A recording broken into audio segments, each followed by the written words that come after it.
احرام کی حالت کے اندر ہو تو اس وقت شکار کرنے سے منع فرمایا. گزشتہ جو ہم نے آیات پڑھی اس کے اندر اللہ رب العزت نے ان چیزوں سے منع فرمایا تو جو ہمیشہ ہمیشہ کے لیے حرام ہے. جو ہمیشہ کے لیے حرام ہے, شراب ہمیشہ کے لیے حرام ہے, کسی کو دھوکہ دینا یہ ہمیشہ کے لیے حرام ہے, رشوت ہمیشہ کے لیے حرام ہے.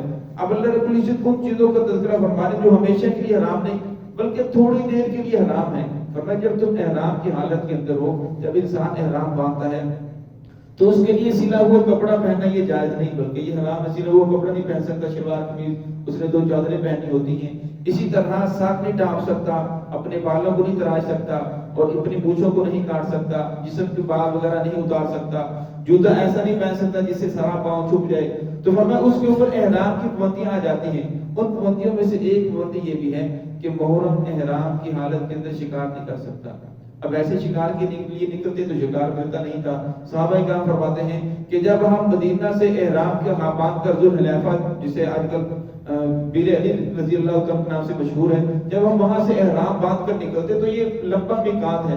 تو راستے کے اندر ہرن جو ہے, اسی طرح اور نیل گائے تو ہمارے بالکل قریب آ کر بیٹھ جاتی ہے. جب ہم کسی جگہ قیام کرتے تو بالکل قریب آ کر بیٹھ جاتی, ہمارے پاس پھرتی. اگر ہم اسے پکڑنا چاہتے تو پکڑ سکتے, اگر نیزے کے ساتھ اسے ذبح کرنا چاہتے تو کر سکتے, لیکن ہم نے ایسا نہیں کیا کیونکہ اللہ رب العزت نے منع فرمایا تھا کہ احرام کی حالت کے اندر تم شکار نہیں کر سکتے. تو ہمیں اللہ رب العزت تمہاری آزمائش کرتے ہیں. لَيَبْلُوَنَّكُمُ اللَّهُ بِشَيْءٍ مِّنَ الصَّيْدِ تَنَالُهُ, پہنچ سکتے ہیں تمہارے ہاتھ, اگر تم اسے پکڑنا چاہو تو پکڑ سکتے ہو. وَرِمَاحُكُمْ, اور اگر تم انہیں ذبح کرنا چاہو تو ذبح کر سکتے ہو. لِيَعْلَمَ اللَّهُ, اللہ رب العزت جاننا چاہتے ہیں. اب اللہ کو تو پہلے سے معلوم ہے, اللہ کیا جاننا چاہتے ہیں, اللہ کو معلوم ہے اس بندے نے زندگی کے اندر کیا کرنا ہے. حضرت عبداللہ بن عباس رضی اللہ عنہ فرماتے ہیں اس کا معنی یہ ہے لِيَعْلَمَ اللَّهُ, یعنی اللہ رب العزت ظاہر کرنا چاہتے ہیں کہ اس بندے کا ایمان کتنا ہے, یہ بندہ اپنے دعویٰ ایمان کے اندر سچا ہے یا نہیں. فرمایا جب قوم نے دعویٰ کر لیا, فرمایا پھر اس کا کام یہ ہے کہ اللہ رب العزت تمام احکام کے اوپر عمل کرے. فرمایا اس طرح زندگی کے اندر ساری زندگی اللہ رب بندے کو آزماتے ہیں, آزمائش کرتے ہیں. کسی کو کوئی عہدہ دے دیتے ہیں, اب عہدہ دیتے ہیں, فرمایا اب اللہ اس کی آزمائش کرتے ہیں کہ اس کے پاس رشوت لینے کے مواقع موجود ہوتے ہیں. اب وہ رشوت لے تو کسی کو پتہ نہیں چل سکتا, وہ رشوت بھی لے سکتا ہے, لیکن فرمایا اب یہ اللہ کی ذات سے بھی دیکھ کے ڈرتا ہے یا نہیں. اب گھر کا جو سربراہ ہے, بڑا ہے, اب اس کے پاس بھی گناہ کے موقع موجود ہیں, اگر کسی کے ساتھ کوئی بے انصافی کرنا چاہے تو کر سکتا ہے. فرمایا پھر اللہ رب اس کو آزماتے ہیں, کیا یہ عدل کے اوپر چلتا ہے, انصاف کرتا ہے یا نہیں. فرمایا ہر آدمی کو اللہ رب العزت نے کچھ نہ کچھ ایسے مواقع اس کے پاس میسر آتے ہیں جو مسلمان ہیں, اگر وہ بھٹکنا چاہے تو بھٹک سکتا ہے. فرمایا اگر وہ بھٹک جاتا ہے تو پھر وہ اپنے دعویٰ ایمان کے اندر سچا نہیں بلکہ مشکوک ہے. اگر وہ نہیں بھٹکتا فرمایا پھر اس کا دعویٰ ایمان کامل ہے. پھر اللہ رب العزت اسی طرح بندے کو جھنجھوڑتے رہتے ہیں, ایمان والوں کے اندر رب العزت آزماتے ہیں, انہیں بار بار جھنجھوڑتے ہیں, کیا یہ اپنے دعویٰ ایمان کے اندر پکا ہے یا بھی ڈگمگا رہا ہے. فرمایا اللہ رب العزت آگے فرمایا ہوئے بیان فرمایا فمن یعتدی, وہ شخص جو اس سے تجاوز کرے, حد سے تجاوز کرے, منع کرنے کے بعد پھر بھی نہ مانے, بعد ذالک فلہ عذاب علیم, اس کے لیے دردناک عذاب ہے. اب اللہ رب العزت نے انسان کو 18,000 مخلوقات میں سے اشرف المخلوقات بنایا, اور پھر اشرف المخلوقات بنانے کے بعد دنیا کی ساری چیزوں کو اس کے تابع کر دیا. دنیا کی ساری نعمتیں انسان کے تابع ہیں, بڑی بڑی طاقتور چیزوں کو انسان کے سامنے تابع کر دیا. اور پھر اللہ رب العزت نے انسان کو بے شمار نعمتیں دی, اور نعمتیں دینے کے بعد صرف ایک بات کہا کہ ان نعمتوں کو استعمال ویسے کرنا ہے جیسے میرے نبی بتائیں, جیسے محمد رسول اللہ صلی اللہ علیہ وسلم کا طریقہ ہے. آپ صلی اللہ علیہ وسلم کے طریقے کے مطابق ان نعمتوں کو استعمال کرو گے تو تم اشرف المخلوقات ہو. دنیا کے اندر بھی تمہیں اللہ رب العزت نے اشرف بنایا, اور آخرت کے اندر بھی تمہارے لیے بہت بڑا انعامات رکھا ہے.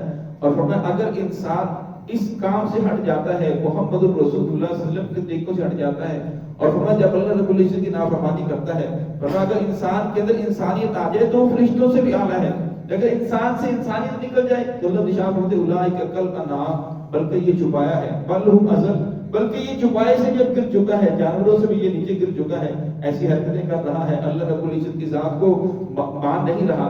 تو اللہ رب العزت شاہ فرمایا بالغیب, بن دیکھے, جو اللہ کی ذات کو مانتا ہے بن دیکھے. قرآن پاک کی آیت ہے وَهُوَ مَعَكُمْ أَيْنَمَا كُنْتُمْ, اللہ بھی شاہ فرماتے ہیں میں تمہارے ساتھ ہوتا ہوں تم جہاں کہیں بھی ہو.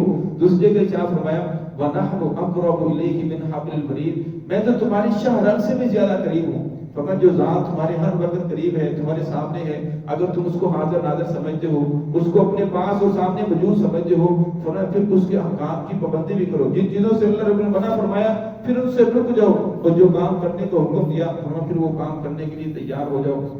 فرمایا اگر تم یہ کام کی پابندی کر رہے ہو تو پھر تمہارا دعویٰ ایمان کامل ہے، لیکن اگر تم اس سے بھٹک رہے ہو، ڈگمگا رہے ہو، پھر تمہارا دعویٰ ایمان کامل نہیں بلکہ دعویٰ ایمان مشکوک ہے. تو تمہیں اس کی فکر کرنی چاہیے. تو ہمیں کہ اللہ رب العزت ہم سب کو صراط مستقیم پہ چلنے کی توفیق عطا فرمائے. بسم اللہ